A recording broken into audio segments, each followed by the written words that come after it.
Krishna, Hare Hare Krishna, Krishna Krishna, Hare Hare Hare.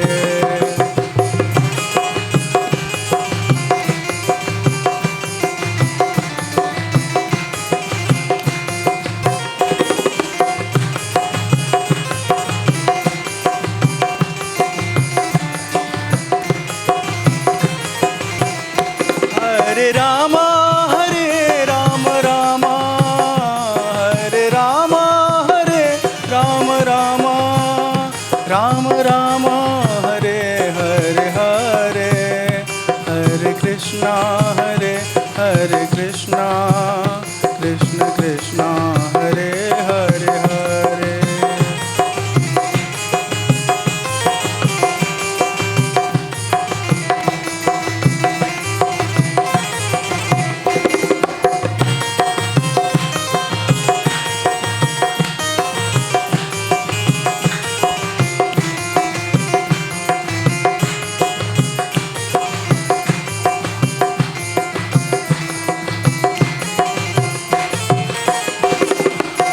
Hare Rama, Rama Rama, Rama Hare Rama, Rama Rama, Rama Hare Rama, Hare Rama, Hare Rama, Rama Hare Rama, Hare Rama, Rama Rama, Rama Hare Rama, Hare Rama, Hare Krishna, Krishna Hare Krishna, Hare Krishna, Krishna Krishna, Krishna Hare Krishna, Hare Krishna, Hare Rama, Hare Rama, Hare Rama, Rama, Rama Rama, Hare Hare Hare, Hare Krishna, Hare Hare Krishna, Krishna Krishna, Hare Hare Hare.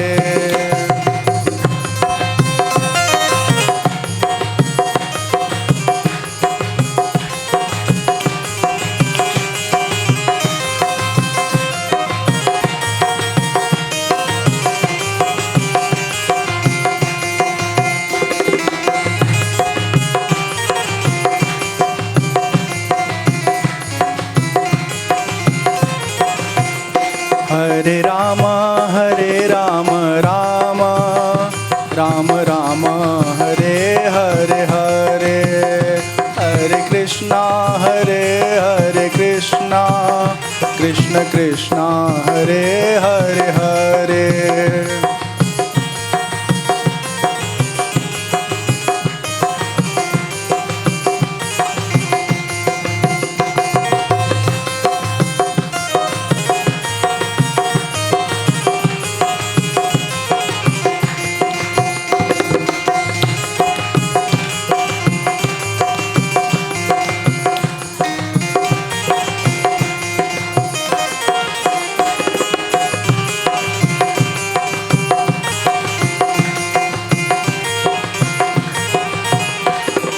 Ram Ram Ram बोलो, राम राम राम बोलो, राम राम राम बोलो, राम राम राम, राम राम राम बोलो, राम राम राम बोलो, राम राम राम बोलो, राम राम राम.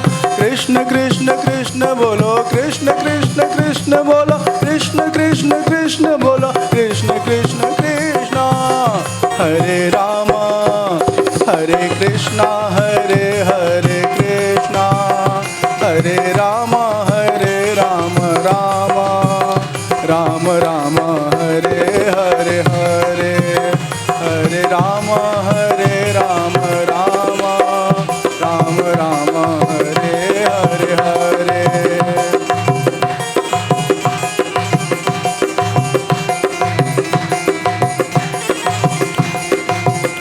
हरे राम, हरे राम, राम राम राम, हरे हरे हरे, हरे कृष्णा, हरे हरे कृष्णा, कृष्ण कृष्णा, हरे हरे हरे, हरे राम, हरे राम, राम राम राम, हरे हरे हरे, हरे कृष्णा, हरे हरे कृष्णा, कृष्ण कृष्णा, हरे हरे हरे, कृष्ण कृष्णा, हरे हरे हरे, कृष्ण कृष्णा, हरे हरे. श्री कृष्ण कन्हैया लाल की जय। श्री व्यासदेव महाराज की जय। श्री सुखदेव जी महाराज की जय। जय जय राधे श्याम। जय जय सीताराम।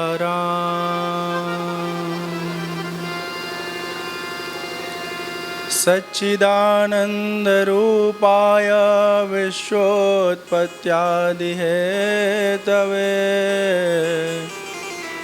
तापत्रय विनाशाय श्रीकृष्णाय वयं नुमः। श्रीकृष्णाय वयं नुमः। भगवान श्री कृष्ण के पावन कथा में आप सबका स्वागत है। कथा के आज हम छठे दिवस में शामिल हुए हैं। भगवान की ये सुंदर कथा हम सब तन्मय होकर के सुन रहे हैं। जब जीवन में मनुष्य के बहुत सारे जन्मों का पुण्य उदय होता है, तब जाकर के भगवान की ये पवित्र कथा श्रवण करने हेतु हम सबको सुलभ होती है, प्राप्त होती है। कल की कथा में हम सब ने श्रवण किया, भगवान श्री कृष्ण उद्धव को गोकुल भेजते हैं और उद्धव जी गोकुल में जाके गोपीजन के साथ समय व्यतीत करते हैं, उनके जीवन को देखते हैं। कृष्ण के विरह में किस तरह गोकुलवासी व्याकुल हैं, वो सारा दृश्य, वो सारा अनुभव देख करके उद्धव जी स्तब्ध हैं। उद्धव जी कहते हैं, गोपीजन, अगर आप नहीं होती तो प्रेम का जो प्रतिमूर्त रूप है ना, साकार प्रत्यक्ष रूप है, उसका दर्शन नहीं होता हमें। उद्धव जी गोपीजन से मिल करके भगवान कृष्ण का संदेशा दे करके वापस मथुरा आते हैं। कृष्ण कन्हैया लाल को सारा समाचार गोपीजन का दिया हुआ बताते हैं। भगवान कृष्ण गोपियों को याद करते हुए ना भावुक हो जाते हैं, करुण हो जाते हैं, उनकी आंखों से अश्रु निकलने लगता है। प्रेम भगवान अपने भक्तों से बहुत करते हैं, बहुत प्रेम करते हैं। पर भगवान का प्रेम ये नहीं है कि प्रेम के वशीभूत होकर के जिस कार्य के लिए वो अवतार लिए हैं उस कार्य को छोड़ दें। हम मनुष्यों के अंदर ये दुर्बलता होती है कि प्रेम में पड़ करके अपने जीवन का प्रयोजन तो छोड़ते ही छोड़ते हैं। हाँ, सांसारिक लक्ष्य से भी हम पथभ्रष्ट हो जाते हैं, पर परमात्मा कभी ऐसा नहीं करते हैं। भगवान के जीवन को जब देखेंगे ना, चाहे वो कृष्ण जी हो चाहे राम जी हो, दोनों के जीवन में त्याग की पराकाष्ठा आपको नजर आएगी। कृष्ण भगवान के जीवन में बहुत समय ऐसा आता है जब वैभव दिखता है, लेकिन जिस समय वो वैभव ऐश्वर्य में है ना, उस समय भी वो उससे सदा सदा दूर हैं। आप देखेंगे, कथा में सुनेंगे, जब भगवान श्री कृष्ण सुदामा जी से मिलते हैं तो देने को ऐसे आतुर होते हैं कि अपने जीवन का अपने पास उपलब्ध पर्याप्त समस्त सामग्री भगवान अपने मित्र को देना चाहते हैं। तो रुक्मिणी जी हाथ पकड़ लेती हैं।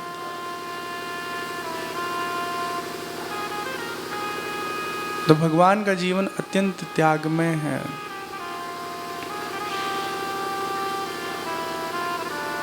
जब कंस का वध हो जाता है, उसके बाद कंस की दो पत्नियां हैं, अस्ति और प्राप्ति, वो अपने पिताश्री के घर चली जाती हैं। उनके पिता का नाम है जरासंध। जरासंध को जब मालूम चलता है कि हमारी बेटियां विधवा हो गई हैं, बहुत दुख होता है। अस्ति ही प्राप्तिश्च कंसस्य महिष्यौ भरतर्षभ मृते भर्तरि दुःखार्ते यतुः स्म पितुर्गृहान्। भरत वंश शिरोमणि परीक्षित, कंस की जो 2 रानियां थी, कंस के मृत्यु के पश्चात अपने पिताश्री के पास जाती हैं। उनके पिता को बहुत दुख होता है, जरासंध को। जरासंध ये निश्चय करते हैं कि मैं समस्त यदुवंशियों को मिटा कर रहूंगा, और ऐसा तय करके भगवान कृष्ण से युद्ध करने के लिए लगातार 17 बार युद्ध करते हैं। और भगवान कृष्ण जो है ना, समस्त सेनाओं का वध कर देते हैं, पर जरासंध को कुछ समय के लिए छोड़ देते हैं। उसके पीछे प्रयोजन ये है कि जरासंध को जब भगवान छोड़ देंगे युद्ध में, तो वो फिर असुरों की सेना इकट्ठा करेगा और फिर भगवान से युद्ध करेगा। और इस तरह भगवान बार बार जो है जरासंध को हराने के साथ जीवन दान दे देते हैं। 17 बार कहते हैं 23 अक्षौणी सेना इकट्ठा करके जरासंध भगवान से युद्ध करता है। भगवान सबको तो मारते हैं, पर जरासंध को सिर्फ छोड़ देते हैं और कुछ उसके सेना सिपाही को। 18वीं बार भगवान उनका वध करते हैं। जरासंध से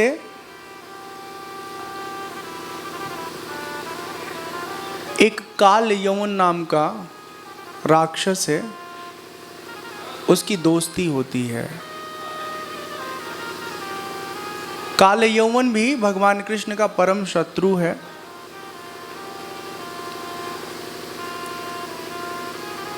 काल यवन भगवान कृष्ण से युद्ध करता है और वो हार जाता है। फिर काल यवन जरासंध के पास जाता है सलाह लेने के लिए। जरासंध उसको समझाते हैं, ये देखो हम स्वयं कई बार भगवान कृष्ण से हार चुके हैं, इसलिए कई बार जिंदगी में जो हम चाहते हैं वो होता नहीं है। तो जब बार बार हार मिले तो उस काम को छोड़ देना चाहिए।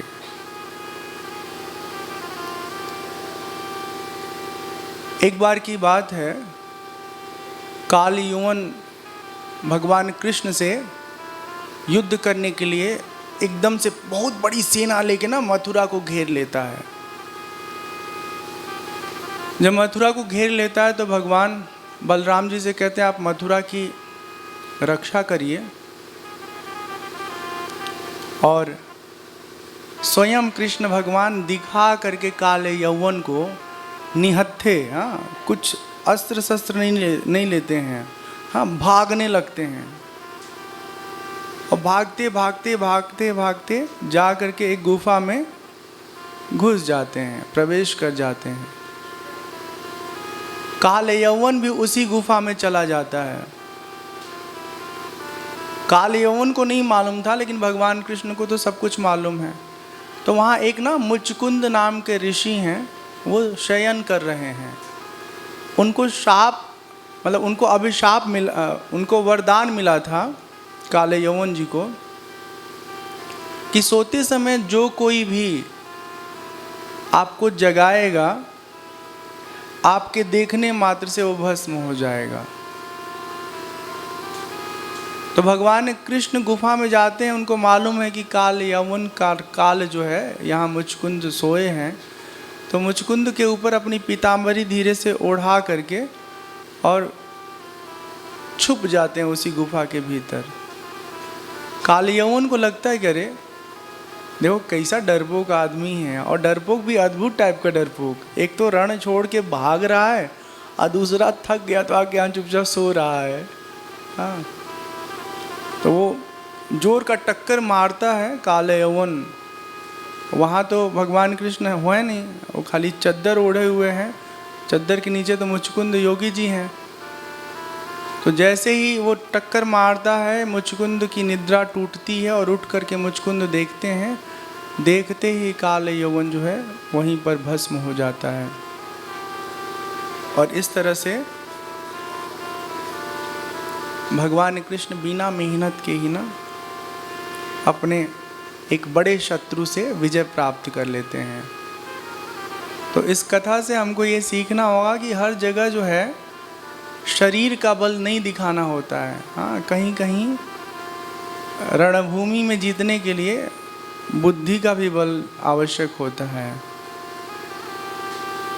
फिर भगवान वापस आ जाते हैं और वहाँ से सबको ले जाके द्वारकापुरी में अपने समस्त नगरवासियों को स्थापित कर देते हैं। क्योंकि लगातार मथुरा पर आक्रमण होने लगा था। कृष्ण भगवान के अत्यंत बड़े बड़े शत्रु लगातार बार बार आक्रमण करते हैं मथुरा पर। तो सबको सुरक्षित रखने के लिए भगवान एक नया नगर बनाते हैं, द्वारकापुरी। ब्रह्मा जी को आदेश देते हैं। ब्रह्मा जी जब नगर बना के तैयार कर देते हैं, उसके बाद भगवान कृष्ण समस्त मथुरा वासियों को वहाँ पर स्थापित कर देते हैं। सबको घर, सबको जो जो जरूरी चीज़ें हैं वहाँ प्रदान करते हैं। अब भगवान का विवाह प्रसंग आता है। एक बहुत सुंदर कथा है। विदर्भ देश के अधिपति हैं भीष्मक। उनके 5 पुत्र हैं और 1 पुत्री। पुत्री जो उनकी कन्या है बहुत सुंदर है, उनका नाम है रुक्मिणी। तो ये कथा हम लोग सुनेंगे, लेकिन उससे पहले एक भजन सुनते हैं।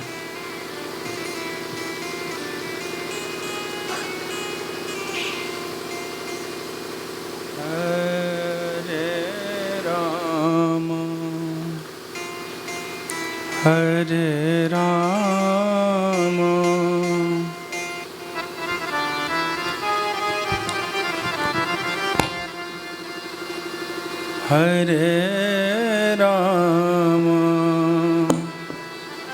हरे राम राम राम हरे हरे हरे कृष्णा हरे कृष्णा कृष्णा कृष्णा हरे हरे हरे राम हरे राम। बहुत सुंदर भजन है। पकड़ लो हाथ बनवारी, नहीं तो डूब जाएंगे। ऑडियो ठीक मिल रहा है तो कमेंट करके बता दीजिएगा।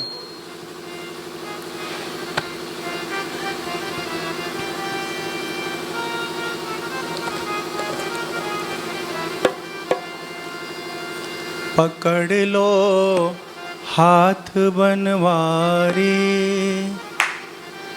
नहीं तो डूब जाएंगे। हमारा कुछ न बिगड़ेगा, तुम्हारी लाज जाएगी। पकड़ लो हाथ बनवारी, नहीं तो डूब जाएंगे। पकड़ लो हाथ बनवारी, नहीं तो डूब जाएंगे। हमारा कुछ न बिगड़ेगा, तुम्हारी लाज जाएगी।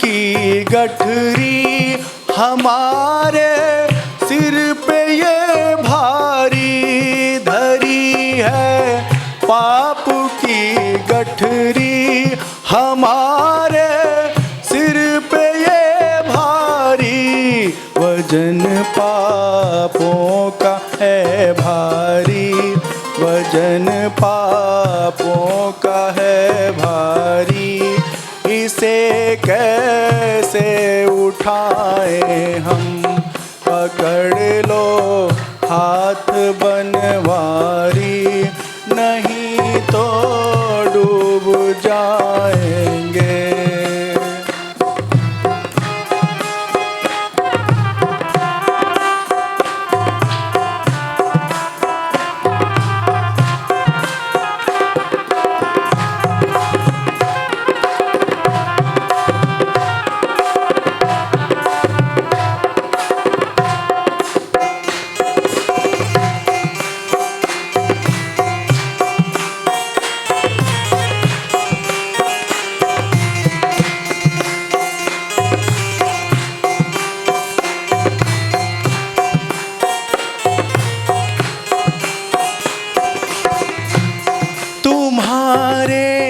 ही भरोसे पर जमाना छोड़ बैठे हैं, तुम्हारे ही भरोसे पर जमाना छोड़ बैठे हैं, जमाने की तरफ देखो, जमाने की तरफ देखो, इसे कैसे निभाए हम, पकड़ लो हाथ बनवारी, नहीं तो डूब जाएंगे।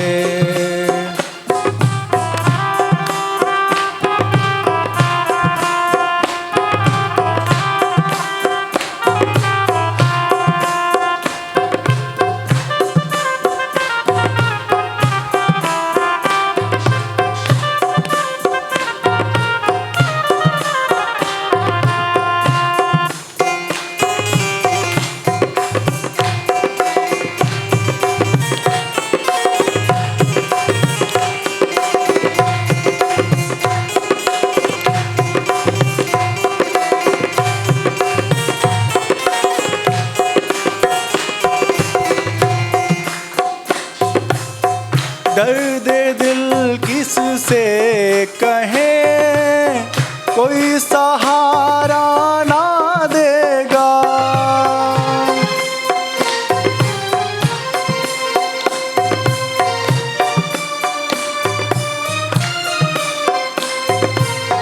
दर्द दिल किससे कहें, कोई सहारा ना देगा,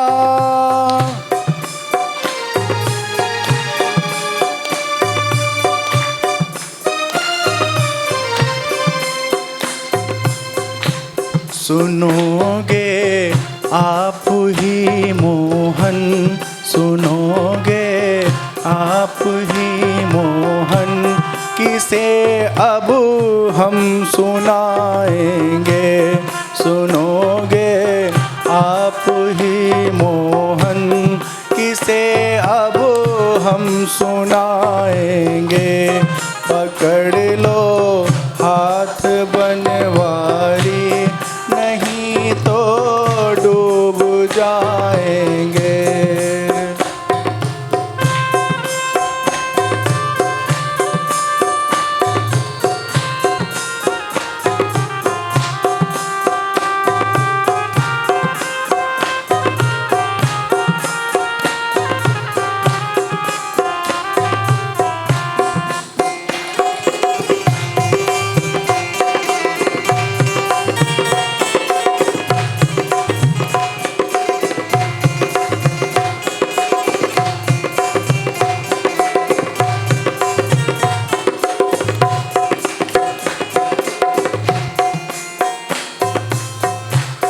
फंसी है भंवर में नैया, प्रभु अब डूब जाए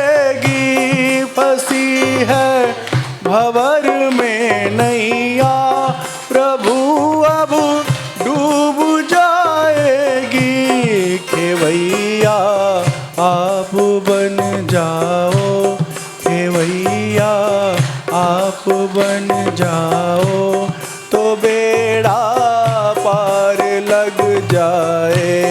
खेवैया आप बन जाओ, तो बेड़ा पार लग जाए। पकड़ लो हाथ बनवारी, नहीं तो डूब जाएंगे। पकड़ लो हाथ बनवारी, नहीं तो डूब जाएंगे, नहीं तो डूब जाएंगे, नहीं तो डूब जाएंगे। श्री कृष्ण कन्हैया लाल की जय। श्री सुखदेव जी महाराज की जय। जय जय सीताराम, जय जय राधे श्याम। पकड़ लो हाथ बनवारी, नहीं तो डूब जाएंगे। हमारा कुछ न बिगड़ेगा, तुम्हारी लाज जाएगी। आपने देखा होगा दो प्रकार के हमारे आसपास जीव हैं। एक तो है बिल्ली और दूसरा है बंदर, ठीक है। तो आप बंदर को अपने बच्चे के साथ कभी एक डाल से दूसरी डाल जाते देखे हैं? कौन किसको पकड़े रहता है? कौन? अम्मा की बच्चा? सही से बताना आप लोग, किसी को याद है? माँ पकड़े रहती है, माँ ही पकड़े रहती है ना।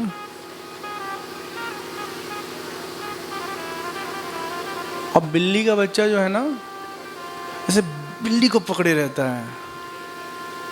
ठीक है, ऐसा सही है कि झूठ बोला हूँ मैं? हो सकता है हमारी स्मृति थोड़ी धुंधली हो गई हो। हाँ, बिल्ली को देखे बहुत दिन हो गया। हाँ, छोटे बच्चे तो बिल्ली की दिखाई नहीं देते आजकल, मम्मी के साथ वाले। हाँ, तो या तो हम भगवान को कस के पकड़े रहें, या भगवान हमको कस के पकड़े रहें। दोनों में से एक अगर पकड़े हुए ना जोर से, तो फिर जीवन में जो ये संसरण है, जन्म जन्मांतर हम जन्म ले रहे हैं, मर रहे हैं, जन्म ले रहे हैं, मर रहे हैं, इससे हम मुक्त हो जाएं। तो जो लोग थोड़े कर्म प्रधान होते हैं ना, वो भगवान को कस के पकड़ रखते हैं। लेकिन जो लोग समझ जाते हैं कि हम तो भगवान को पकड़ नहीं पा रहे हैं, जब जब पकड़ रहे हैं पकड़ ढीली हो जा रही है, तो कहते हैं भगवान आप ही हमको पकड़ लो, बड़ी कृपा होगी। हाँ, हमारे हाथ में इतनी ताकत ही नहीं है, हम आपको पकड़ते हैं सरक जाते हैं। हाँ, तो यहाँ पर भक्त कह रहा है कि हे भगवान हमारा हाथ पकड़ लो। जब पकड़े रहोगे ना तो हम इधर उधर नहीं भागेंगे। कितना भागेंगे? भाग ही नहीं पाएंगे, हाथ पकड़ा हुआ है। जैसे छोटे बच्चे को आप लेके जाते हो, क्या करते हो? हाथ पकड़ के रखते हो, कहीं इधर रोड पे ना चली जाए, उधर कोई असुरक्षित जगह न चले जाए।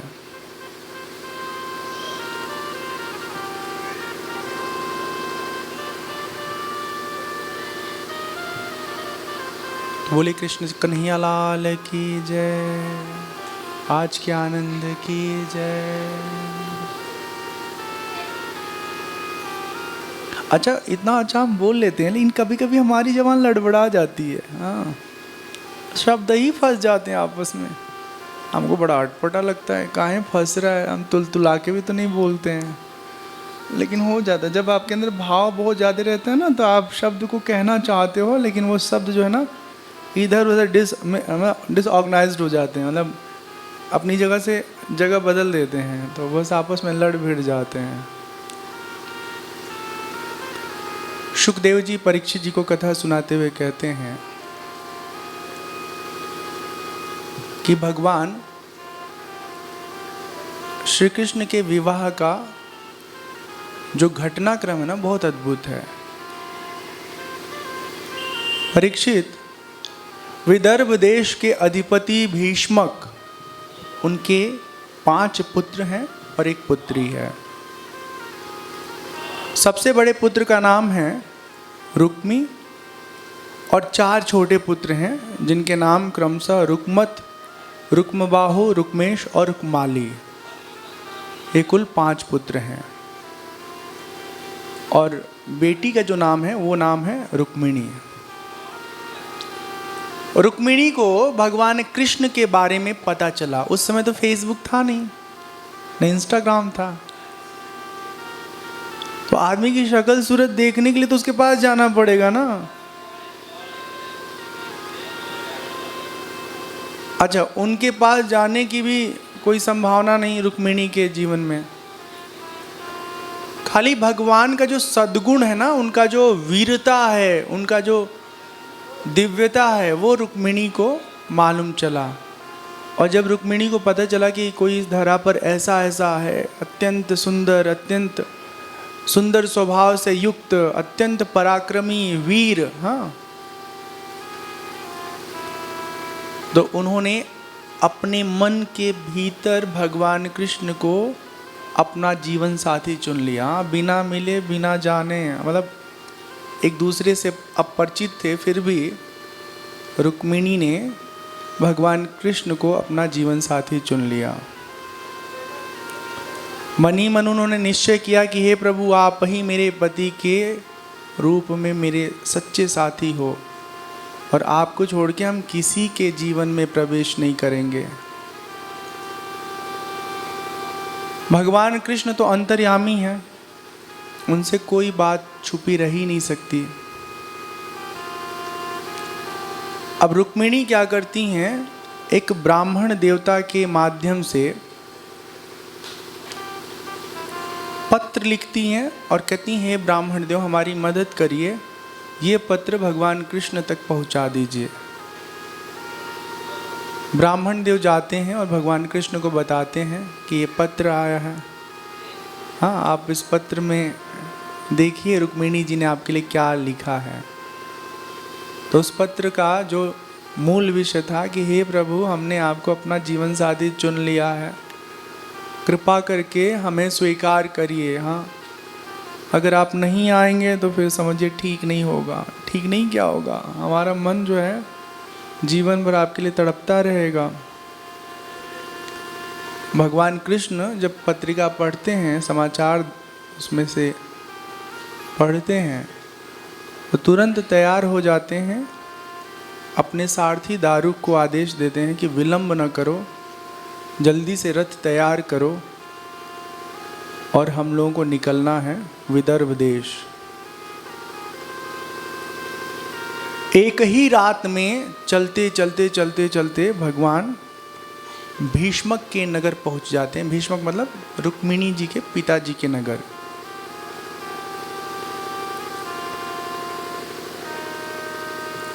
रुक्मिणी के जो भाई हैं रुक्मी, उनके मित्र हैं शिशुपाल।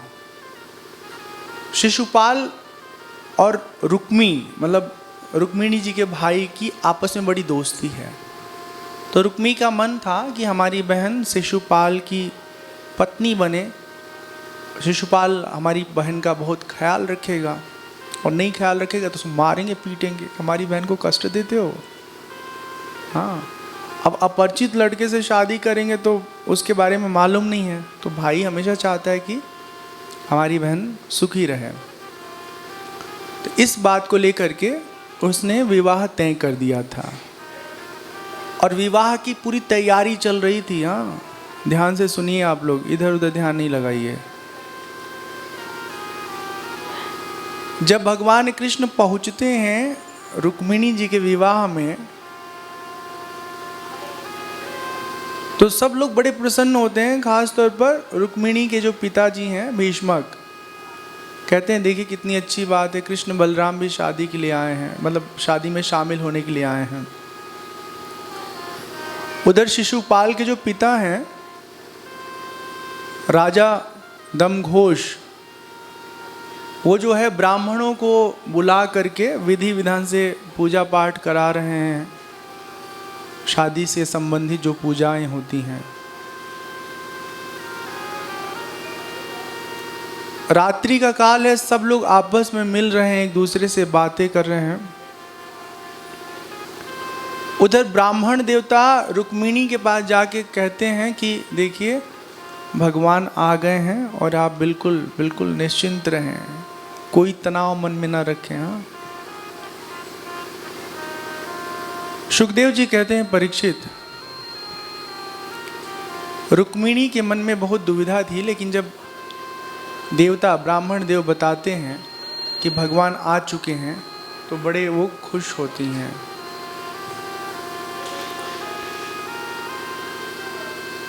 राजा भीष्मक भैया थोड़ी थोड़ी सीटी आ रही है, देखते रहिए ना, हमको बोलना नहीं चाहिए। हाँ,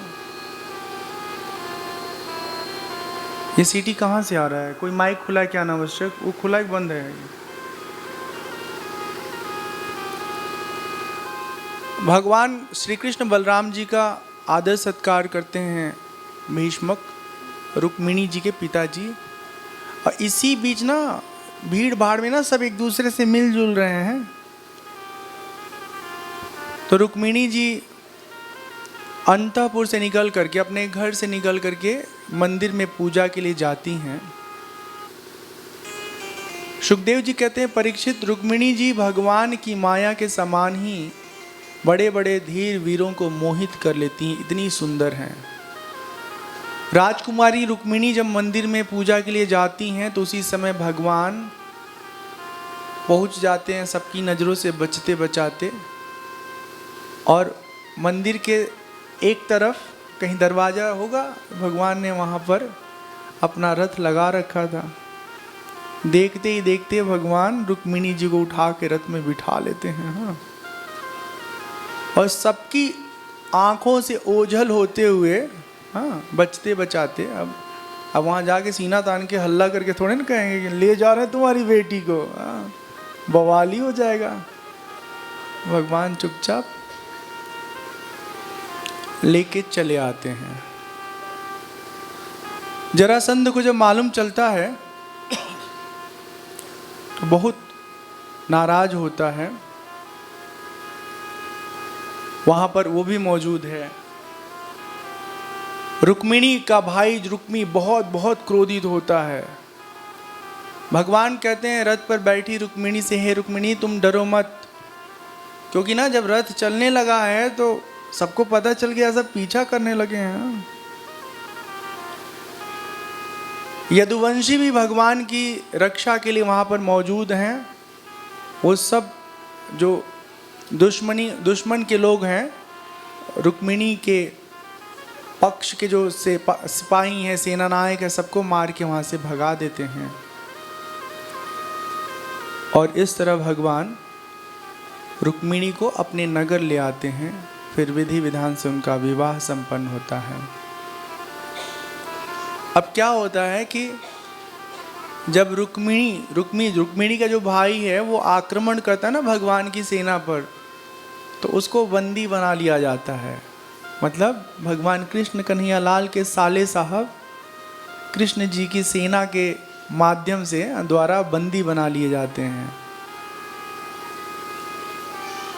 रुक्मिणी को बहुत दुख होता है। वो कहती है भगवान कृष्ण से कि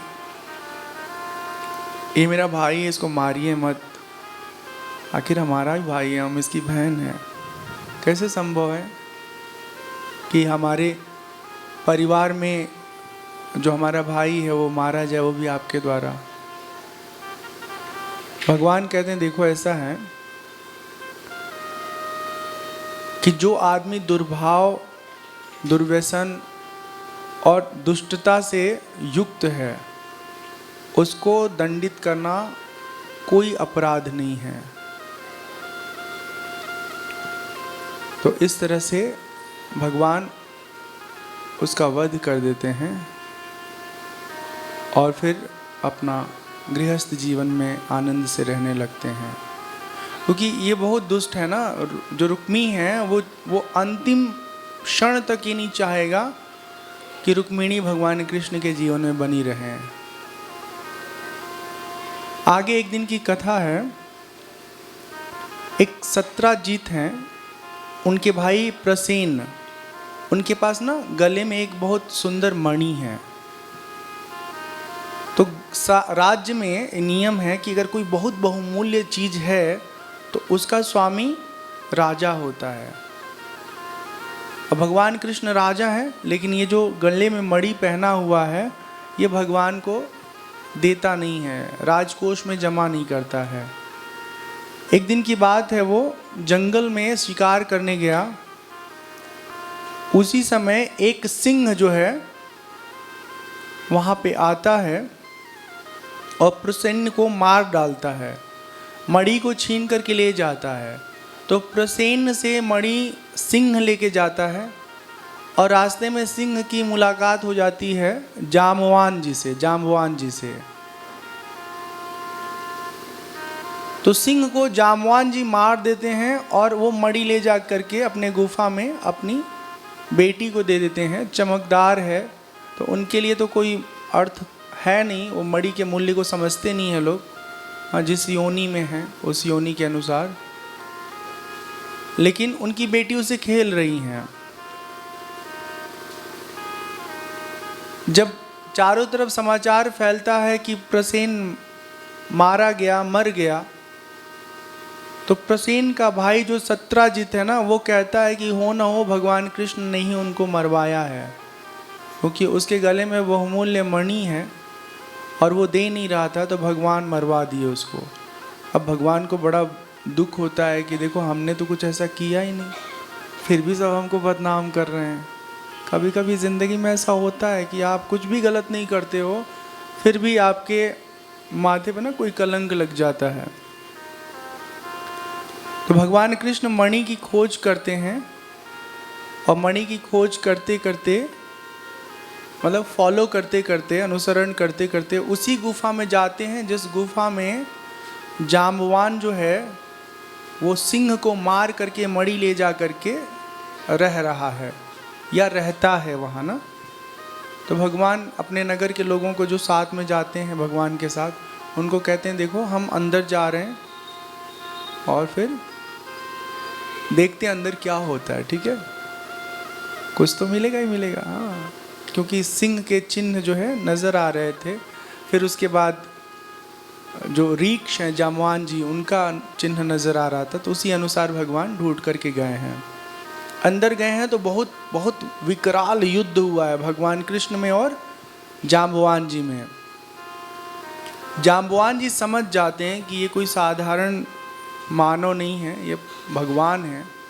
तो जाम्बवान जी कहते हैं हम समझ गए हैं कि आप हमारे राम हैं, कृष्ण रूप में अवतार लिए, आपको प्रणाम है। भगवान कहते हैं कि वो जो मणि लाए हो कहाँ है, तो देख रहे हैं उनकी बेटी उस मणि से खेल रही हैं। तो भगवान से जाम्बवान जी कहते हैं कि हे प्रभु ये मणि तो ले जाइए, हमें कोई दिक्कत नहीं है, लेकिन साथ ही साथ हमारी बिटिया को भी स्वीकार करिए। तो इस तरह जाम्बवंती जी से भगवान का ये एक और विवाह होता है। और पहले रुक्मिणी जी थी, फिर जाम्बवंती जी हुई, फिर आगे सत्यभामा जी से भगवान का विवाह होता है। और अब भगवान एक भौमासुर नाम का असुर है, वो बहुत आतंकी है, बहुत अत्याचारी है, उसके वध की योजना बनाते हैं।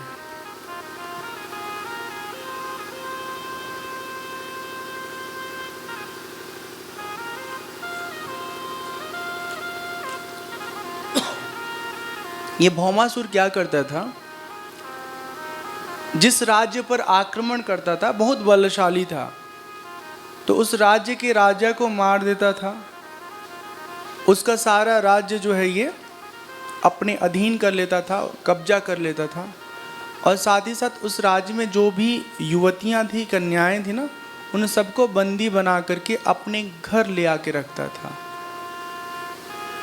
तो इस तरह 16,100 लोगों को उसने बंदी बना के रखा था। भगवान कृष्ण भौमासुर से युद्ध करते हैं, भौमासुर का वध करते हैं। और वध करने के बाद वो जो समझ 16,100 कन्याएं थी ना, जिसको भौमासुर ने बंदी बना के एक कमरे में बंद करके रखा था, मतलब बड़ा सा कमरा, जेल जैसा, वहां से उन सब लोगों को आजाद करते हैं भगवान।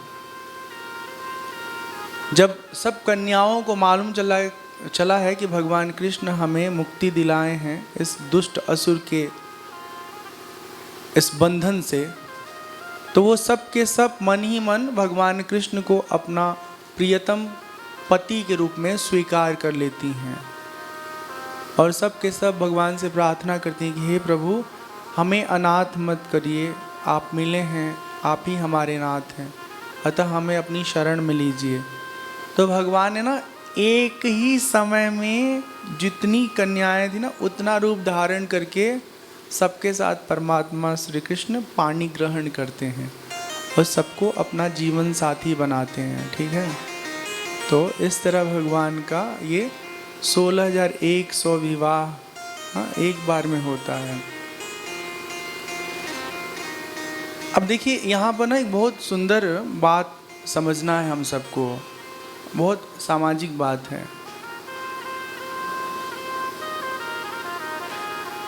भगवान किन से विवाह करते हैं?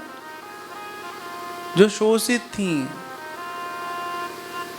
जो अत्याचार से ना अपने जीवन को बचाना चाहती थी पर बच नहीं पा रही थी, हाँ, बंदी बना ली गई थी। ऐसे कन्याओं को भगवान कृष्ण ने अपना जीवन साथी बनाया है। हमारे वहाँ क्या हाल है, मैं ये बात कहने में थोड़ा संकोच करता हूँ, लेकिन कहना आवश्यक है, इसलिए हम इस विषय पर बात कर रहे हैं। एक पुरुष का विवाह हो जाता है, जीवन मरण तो अपने हाथ में है नहीं। कम उम्र में अगर उसकी पत्नी का देहांत हो जाता है तो फिर उसकी शादी हो जाती है, और अधिकतर मामलों में आप देखेंगे कि उसकी शादी जिस लड़की से होती है ना, वो लड़की, उस लड़की की पहली शादी उस पुरुष के साथ होती है। समझ में आ रही बात? और वहीं अगर एक लड़की के जीवन में कोई पति है और उस पति का देहांत हो गया है और फिर वो लड़की शादी करना चाहे, तो ऐसे लड़कियों की शादी के लिए कितने ऐसे पुरुष होंगे जो पहली अपनी शादी उस लड़की के साथ करना चाहेंगे? बताओ कितने लोग होंगे? इसको मतलब बहुत ख़राब तरीके से हम नहीं कहना चाहते, लेकिन मतलब जिसको पुरुष लोगों को पत्नी चाहिए एकदम नई नवेली, ठीक है ना, चाहे भले 4 ब्याह हो चुका हो, हाँ, उम्र 50, 55, हाँ, 65 का हो। आप ये भी तो सोचो ना कि आपको विवाह करना है, विवाह आपकी ज़रूरत है, तो किसी ऐसे व्यक्ति को चुनो जो आपको भी अपनी ज़रूरत समझे, दोनों एक दूसरे के लिए ज़रूरत बनो और दोनों का जीवन जो है ना अच्छे से बीत जाए।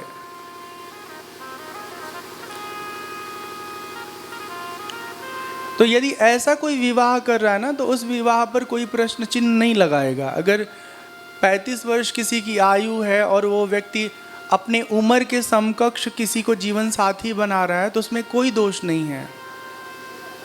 45 साल की उम्र में भी शादी कर लीजिए, आपको शादी करना है तो 50-55 में भी शादी कर सकते हैं। हाँ, ध्यान से हमारी बात सुनो आप लोग। हाँ, दुनिया क्या कहेगी इस बारे में मत सोचो, ठीक है? आपको करने का मन है तो आप करिए, लेकिन अपनी उम्र की बराबरी में करिए। अभी ना ही कि दुल्हन हो 40 साल की और दूल्हा हो 16 साल का। हाँ, 16 का तो नहीं संभव है क्योंकि कानून अधिकार नहीं देगा। 22 साल का। हाँ, इसी तरह लड़की है 22 साल की, 24 साल की, लड़का है 55 साल का। बहुत खराब बात है। अपने तो जल्दी टपक जाओगे, उसका क्या होगा? कौन संभालेगा उसको? तो उम्र का जो है आपस में तालमेल ठीक होना चाहिए। सम उम्र हो, हम उम्र हो तो अच्छा रहता है। दूसरी बात यह है कि जो भगवान कृष्ण का ये विवाह है ना, इस विवाह से एक नसीहत ये हम सबको लेना चाहिए, मतलब समाज में जो रह रहे हैं,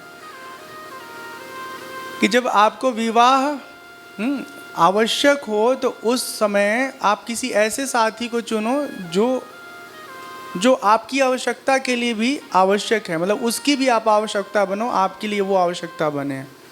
ऐसा ना लगे कि बहुत धन है तो किसी को धन के दबाव में ला के विवाह कर लिए, जीवन साथी बना लिए। तो इस तरह भौमासुर का भगवान वध करते हैं और उसके कैद में पड़ी 16,100 कन्याओं के साथ भगवान पानी ग्रहण करके विवाह संपन्न करते हैं, सबको अपने घर में लाते हैं, सबको सम्मान देते हैं। और देखो इस बात का शायद हम बहुत अच्छे से एक्सप्लेन नहीं कर पा रहे हैं। भगवान ने जो 16,100 विवाह किया ना, इस विवाह का उद्देश्य विवाह नहीं था। इस विवाह का उद्देश्य था कि जो ये बालिकाएं हैं इनको समाज में कोई स्थान नहीं देगा, हाँ, उन बच्चियों को एक अच्छा जीवन दिया जाए, ठीक है। तो ये उद्देश्य है। और जिसके स्वामी भगवान हो, सोचो उसकी तरफ कोई घूर के देख भी नहीं सकता, भगवान आंख नोच लेंगे।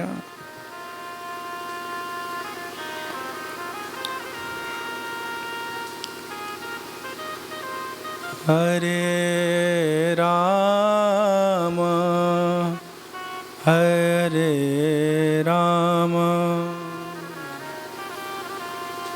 हरे राम हरे राम राम राम हरे हरे।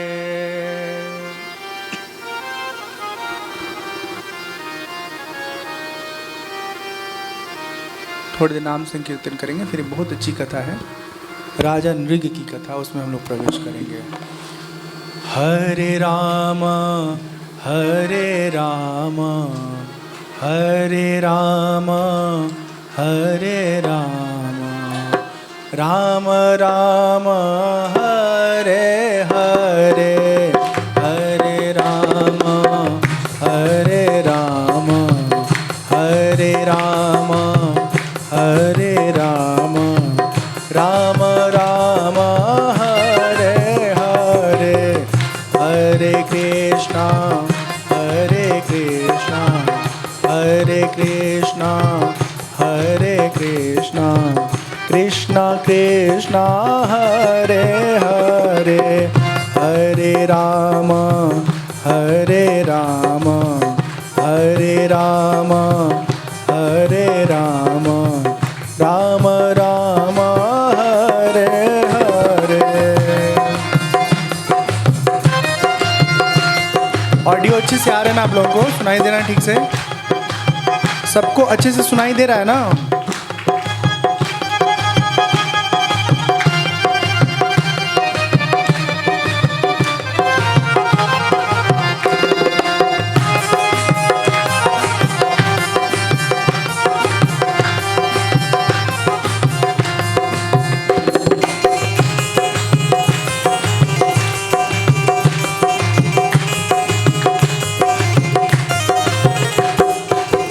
हरे राम हरे राम हरे राम हरे राम राम राम हरे हरे हरे कृष्णा हरे कृष्णा हरे कृष्णा हरे कृष्णा कृष्णा कृष्णा हरे हरे हरे राम हरे राम हरे राम हरे राम राम राम हरे हरे हरे कृष्णा हरे कृष्णा हरे कृष्णा हरे कृष्णा कृष्णा कृष्णा हरे हरे।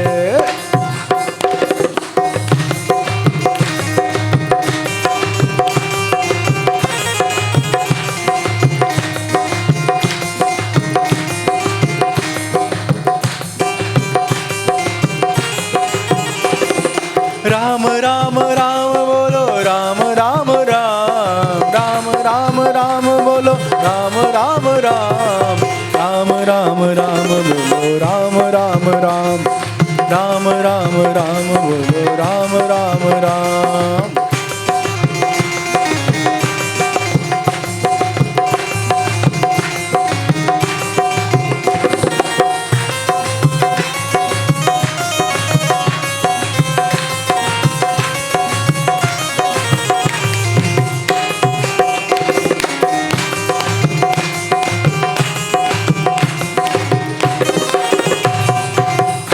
हरे राम हरे राम हरे राम हरे राम राम राम हरे हरे हरे कृष्णा हरे कृष्णा हरे कृष्णा हरे कृष्णा कृष्णा कृष्णा हरे हरे।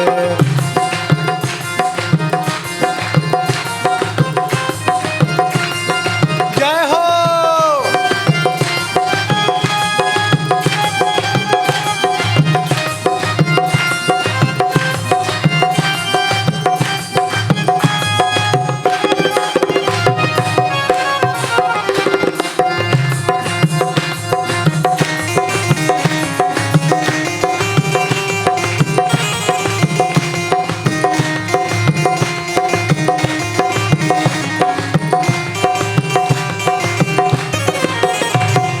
राम राम बोलो राम राम राम राम राम राम बोलो राम राम राम राम राम राम बोलो राम राम राम राम राम राम बोलो राम राम राम। हरे राम हरे राम हरे राम हरे राम राम राम हरे हरे हरे कृष्णा हरे कृष्णा हरे कृष्णा हरे कृष्णा कृष्णा कृष्णा हरे हरे हरे राम हरे राम हरे राम हरे राम राम राम हरे हरे हरे राम हरे राम हरे राम हरे राम राम राम राम राम हरे हरे राम राम हरे हरे राम राम हरे हरे। बोले श्री कृष्णचंद्र भगवान की जय। आज के आनंद की जय। जय जय राधे श्याम जय जय सीताराम। पता है कीर्तन इतना अच्छा होता है ना कि अगर भैया पकड़िए क्या प्रॉब्लम है, हम्बिंग आ रहा है, सीटी बज रहा है, वो सब आपका मास्टरी होना चाहिए। हाँ तो अगर मन से ना ये कीर्तन किया जाए ना तो घंटा 2 घंटा ऐसे मस्त एकदम निकल जाए। हाँ पता है जब कीर्तन भाव से आप करते हो ना तो आपका चित्त एकदम से ना भगवान में लगा रहता है। इसीलिए बीच बीच में कीर्तन करा जाता है, किया जाता है। तो अब हम लोग सुन रहे हैं राजा नृग की कथा। एक दिन की बात है, भगवान के नगर में द्वारका जी में एक कुआं है। हाँ तो भगवान के जो घर के सदस्य हैं राजकुमार, हाँ सांब हैं, प्रद्युम्न हैं, चारुभानु हैं, गध हैं, ये भगवान के पुत्र जन हैं। तो वो सब लोग घूमते घूमते कुएं के निकट पहुंच जाते हैं। अचानक उनकी जब नजर पड़ती है कुएं के अंदर, हाँ तो देख रहे हैं पर्वत के समान एक गिरगिट जो है ना उसमें गिरा पड़ा है। अब पर्वत के समान मतलब बहुत भारी गिरगिट। जैसे मान गिरगिट कितना बड़ा होता है, इतना बड़ा होता होगा। हाँ तो इतना बड़ा गिरगिट था, कुएं में पड़ा हुआ था। सब बच्चा लोग मिल करके अपने मंडली की मदद से उसे निकालने की कोशिश करते हैं, पर निकाल पाने में सक्षम नहीं होते हैं। अंत में जब वो लोग नहीं निकाल पाते हैं तो खबर जाता है भगवान के पास। भगवान आते हैं कुएं के तट पर। हाँ भगवान आते हैं और जैसे ही देखते हैं किसी को समझ में ही नहीं आता है, कैसे खट से भगवान उन्हें बाहर कर देते हैं। हाँ भगवान किसी को दिखाई नहीं दिया होगा, भगवान लंबा हाथ किए होंगे, उठा कर रख दिए होंगे। भगवान के हाथ बड़े लंबे हैं। हाँ कहीं कुछ भी गड़बड़ करेगा आदमी ना, धीरे से गड्ढे पकड़ लेते हैं, बड़े माँ मारते हैं। आप लोग देखना, पता नहीं समझ में आता है कि नहीं, हमको तो अपना आता है। जब भी हम गड़बड़ करते हैं ना, कुछ भी छोटा छोटा गलती, उसका एक क्विक रिजल्ट ये आता है ना कि कुछ न कुछ ऐसा होता है जो नहीं होना चाहिए। हाँ, और हमने तो अनुभव किया है जिसका अंतःकरण बहुत बहुत जो है ना संवेदनशील है। हाँ, जैसे सफ़ेद जो कपड़ा होता है ना, कुर्ता पजामा या सूट या साड़ी, हाँ, उस पे अगर मक्खी बैठ के ना कार्यक्रम कर दे तो भी समझ में आ जाता है कुछ हुआ है। हाँ, तो जब आपका हृदय साफ रहेगा ना, तो उसमें छोटी छोटी चीज़ें नज़र आएंगी आपको कि ये गड़बड़ है, ये गड़बड़ है। और पता चला कि एकदम छींटदार कपड़ा जैसे होता है वैसे अपना करेजा बना लिया है आदमी, करिया पीयर लाल नीला हरियर, हाँ, सब तरह के विचार उसमें डाला पड़ा है। तो कौन विचार कैसा है कई बार समझ में ही नहीं आता है, खिचड़ी बन जाता है। हाँ, तो भगवान जो है उस नृग को बाहर कर देते हैं। और साथ ही साथ हम बता रहे थे कि भगवान के हाथ बहुत लंबे होते हैं। हाँ, जब हम गड़बड़ करते हैं तो भगवान हमको ठीक कर देते हैं। जब नृग को बाहर करते हैं तो भगवान के स्पर्श मात्र से ना उसका जो नृग वाला शरीर है ना वो गायब हो जाता है, वो दिव्य रूप धारण करके, हाँ, देवतुल्य नजर आने लगता है। सब लोग देख करके आश्चर्यचकित होते थे। कुछ देर पहले नृग दिख रहा था, मतलब गिरगिट, हाँ, तो कुएं में जो गिरगिट था वो एकदम से दिव्य रूप धारण कर लेता है भगवान के स्पर्श मात्र से। भगवान पूछते हैं, भगवान को तो सब मालूम है, लोगों को बताने के लिए पूछते हैं, आपकी कहानी क्या है, आप कौन हैं, किस कारण से आप गिरगिट की योनि में आ गए हैं। सब लोग ध्यान से सुनिएगा। सुखदेव जी परीक्षित जी को कथा सुनाते हुए कहते हैं, जब भगवान ने उनसे पूछा कि हे राजा, आप तो राजा नृग हैं जैसा आप बता रहे हैं, गिरगिट क्यों बने? राजा नृग बताते हैं कि हे प्रभु, मैं महाराज इक्ष्वाकु का पुत्र राजा नृग हूँ। अगर दानियों में कभी किसी की गिनती होती है तो सबसे पहले हमारी गिनती होती है। बहुत दान किए हम अपने जीवन में, बहुत दान किए, बहुत धर्म किए, बहुत पुण्य किए। बहुत ध्यान से सुनिए, बहुत बहुत जरूरी कथा सुना रहे हैं आपको। हाँ, राजा नृग का जीवन ऐसा है कि धर्म से पूरी तरह ना सींचा हुआ है। उनके जीवन में बहुत धर्म है, बहुत दान है, बहुत पुण्य कर्म उन्होंने किया। बस एक गलती किए हैं, जानते हो कौन सी गलती? एक दिन की बात है, यज्ञ उन्होंने आयोजन किया। यज्ञ के संपन्न होने पर उन्होंने संकल्प लिया कि हर ब्राह्मण को हम गौ दान करेंगे। बहुत ढेर सारे ब्राह्मण थे, बहुत ढेर सारी गौ माँ को लाया गया था उनका दान करने के लिए, गौ माँ को ब्राह्मणों को सुपुर्द करने के लिए, दान करने के लिए। एक गाय ऐसी आग के उन गायों के बीच में मिल गई जो राजा की अपनी गाय नहीं थी, या जिस पर राजा का अधिकार नहीं था। जैसे मान लीजिए हम दान करने के लिए 1000 गौ मंगाए हैं मूल्य दे के, हाँ, या अपने गौशाला से, तो उसमें आपकी एक गाय आके मिल गई। और जब हम गाय का संकल्प करके दान कर रहे हैं तो उसका भी हमने अनजाने में दान कर दिया। और दान करने के बाद क्या हुआ, गाय का जो स्वामी है ना वो हमारे सामने आए, बोले ये तो हमारी गाय है, आपने दान कैसे किया?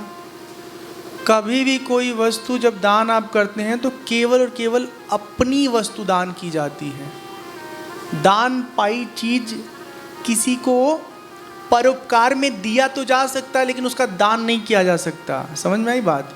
जैसे अगर आपको कोई वस्तु, आप ब्राह्मण हो, दान लेने का अधिकार ब्राह्मण को ही है, ये बात आप मानिए और मानना ही पड़ेगा, ठीक है ना। दूसरा कोई दान लेने का अधिकार नहीं है रखता। और ब्राह्मण भी दान इसलिए लेने का अधिकार रखता है कि वो धर्म में अपने जीवन को लगा के रखा है, हम सबके मानव जाति के कल्याण के लिए वो अपना योगदान देता है, पूजा पाठ करता है, हाँ, धर्म का अनुष्ठान करता है, यज्ञ करता है, इसलिए उसको अधिकार है। असल में थोड़ा और ठीक से समझने की कोशिश करिए ना, तो जैसे स्कूल में टीचर पढ़ाते हैं तो उनको फीस मिलता है और ये सब पहले फिक्स हो जाता है। टीचर कहता है स्कूल के मालिक से कि देखिए हम 10,000 लेंगे, उससे कम नहीं लेंगे, बताइए क्या हम आपके स्कूल में पढ़ाएं, तो तय हो जाता है। या कोई शिक्षक कहता है हमारी 20,000 रुपये सैलरी होगी तभी हम आपके वहाँ पढ़ाएंगे, या कोई कहता है साहब हमको 8,000 दे दीजिएगा हम पढ़ा देंगे, ठीक है ना, वो फिक्स कर लेता है। कर्म कांड में कार्य के बदले में सेवा शुल्क तय करने का कोई विधान नहीं है। हाँ, ये सेवा है, सेवा। जैसे पहले के समय में, आप पता नहीं गांव में नाई है कि नहीं है, अगर दाढ़ी बाल बनाते थे वो लोग ना, तो उसके लिए पैसा नहीं मांगते थे, वैसे ही महीने में 20 बार बनवाइए बनाते थे वो लोग। लेकिन फिर हमारा कर्तव्य था कि उनके जीवन की, उनके घर की जो भी ज़रूरतें हैं, कपड़ा, अन्न, धन, वो सब हम उनको समय समय पे देते थे। अब वो सब चीज़ें ख़त्म हो गई हैं, अब सब प्रोफेशनल हो गई हैं, ठीक। तो अब ब्राह्मण को दान लेने का अधिकार सिर्फ इसलिए क्योंकि वो जो कुछ आपको दे रहा है ना, उसकी कीमत वो नहीं मांगता है। अब इसका एक खराब परिणाम ये आया कि लोग ब्राह्मण को बुलाए, पूजा करा लिए, पूजा कराने के बाद चलते समय पता चला 50 रुपये दे के पैर छू रहे हैं। हाँ पंडित जी नमस्ते, आशीर्वाद दीजिए, हम फले फूले। बेचारे 3 घंटा हुआ आपके लिए पूजा किए हैं और आप उनको 50 रुपये 100 रुपये दे रहे हो, तो इस तरह से तो उनका परिवार बर्बाद हो जाएगा। उनके भी बच्चे पढ़ रहे हैं, लिख रहे हैं, उनके बच्चों के लिए भी कपड़े, स्कूल फीस, हाँ बहुत सारी चीज़ों की ज़रूरत पड़ती है। तो आप कार्यालय में काम करते हैं और ब्राह्मण लोग आपके लिए काम करते हैं, आप सरकार से या किसी सेठ साहूकार से तनख्वाह लेते हैं और वो आपके ऊपर निर्भर हैं, ठीक है ना। हमारी बात समझ पा रहे होंगे आप लोग, हम कहना क्या चाहते हैं। तो जब हम ब्राह्मण के श्रम या ब्राह्मण के त्याग के बराबर उनको जब सहयोग नहीं देंगे, हाँ, उनको अपनी सेवाएं नहीं देंगे, अपनी तरफ से उनके जीवन में योगदान नहीं पहुंचाएंगे, तो फिर उनका परिवार तो अव्यवस्थित हो जाएगा। तो अब आजकल ना ट्रेंड बदल गया है, अब हर चीज़ का फीस तय हो गया है। कुंडली देखना है तो 200 रुपया लगेगा, ये 200 तो हम बड़ा सस्ता बता रहे हैं, शहर में कम से कम 2-2 हज़ार रुपये लेते हैं लोग। हाँ, रुद्राभिषेक कराना है तो उसका भी फीस हमको लगता है 2,500-3,000 5,000 से कम नहीं होगा, ठीक है। तो अब मतलब पंडित जी घर आ गए तो आपको कम से कम 500 रुपये देना है। हाँ, यहाँ तो सस्ते में भी निपटा देते होंगे आप लोगों को। हाँ, लेकिन शहरों में सब चीज़ की बुकिंग होती है। तो ब्राह्मण को इसलिए दान लेने का अधिकार है कि वो अपने कार्य के बदले में कोई आपसे मूल्य नहीं मांग रहा है, अपने सेवा को वो बेच नहीं रहा है। लेकिन यदि पंडित जी बेच रहे हैं, समझ में आई बात, तो उनको दान देने का कोई फल नहीं मिलेगा। ऐसे पंडितों को खाली उनकी कीमत दीजिए, दान मत दीजिए। बात समझ में आ रही है हमारी? हाँ, और जो आपसे मूल्य ना मांगे उसको इतना दान दीजिए जितनी आपकी क्षमता है, उससे अधिक। हाँ,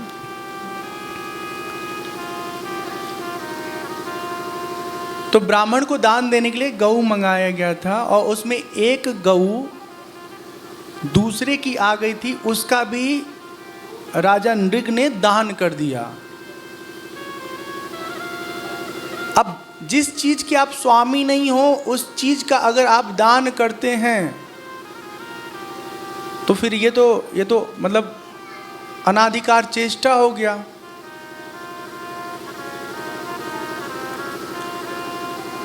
अब जो जहां है धीरे से निकल जाए, सब लोग ध्यान इधर उधर न लगाएं, ठीक है। अब पता है क्या हुआ, राजा ने कहा कि जो आपकी ये गऊ है उसके बदले में जितना भी मूल्य लेना है आप हमसे ले लीजिए, हम आपको 50 गाय 100 गाय और दे देंगे। लेकिन हे गाय के स्वामी, हाँ अब दान कर दिए तो हम क्या करें बताइए।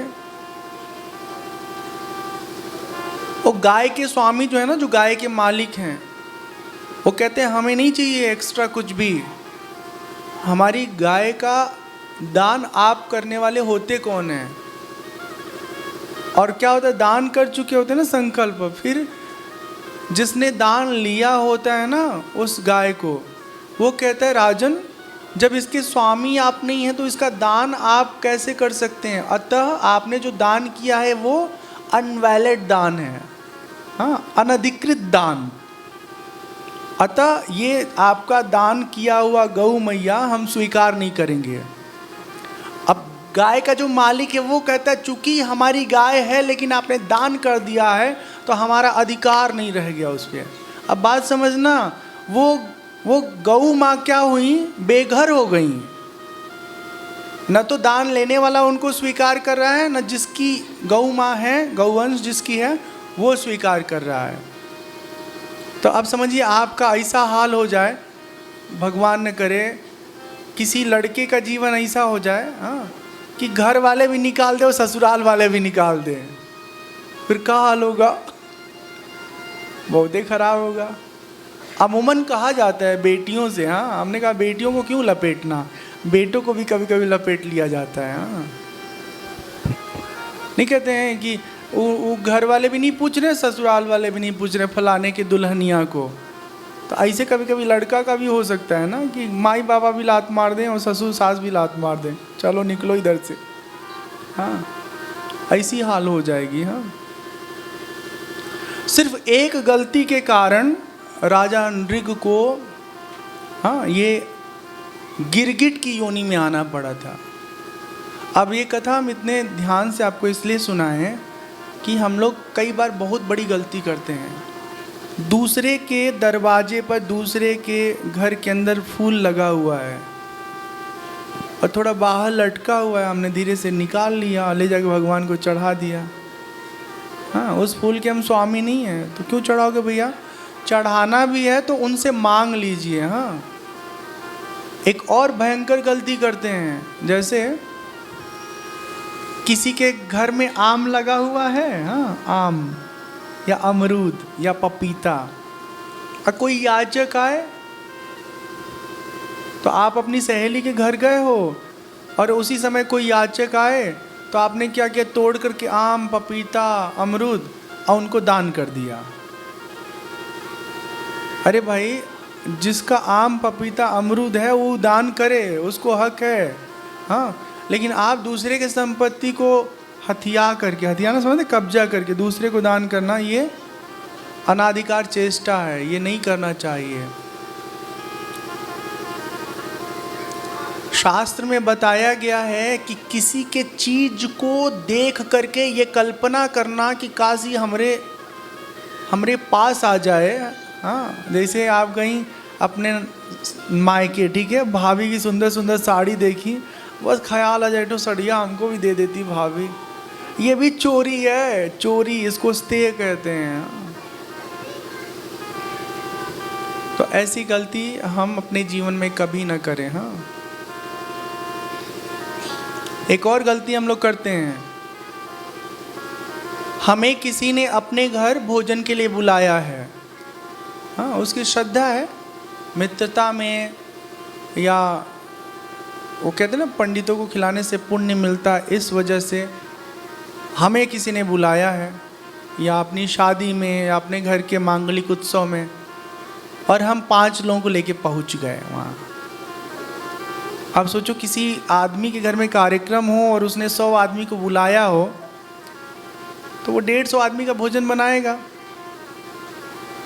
और यदि 50 आदमी 2-2 आदमी को एक्स्ट्रा लेके चला गया हो तो 50 आदमी तो एकदम बढ़ जाएंगे ना।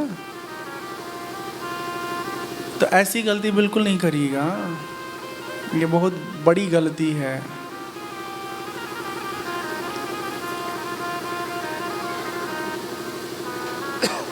बोलिए कृष्ण कन्हैया लाल की जय।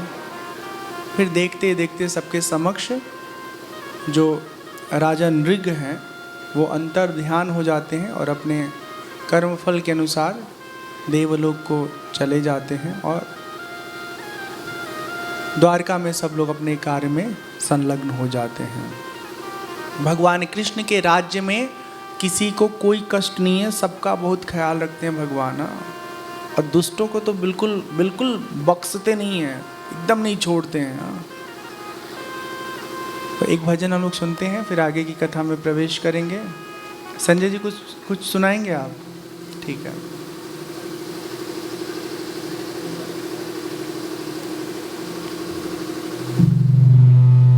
भाई भाई भाई क्या है ये सब हो रहा है बवाल? आदमी के आने जाने से भी होता है क्या?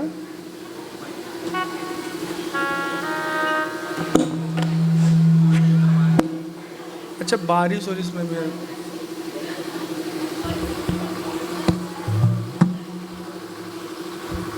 स्पीकर का ना ऑडियो इसमें जाता है तो कभी कभी टेक्निकली हमको तो क्यों वहां लगाया गया है बाबू? कल भी वहीं लगाए थे, उसको तुरंत वहां रखो। अभी कुछ ऐसी उसका डायरेक्शन थोड़ा चेंज कर दो।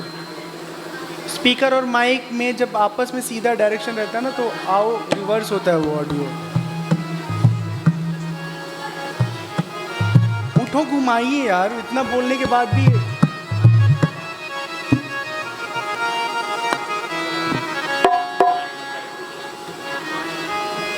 बस ठीक है, अगर इधर भी बजेगा तो फिर उधर घुमा दीजिएगा।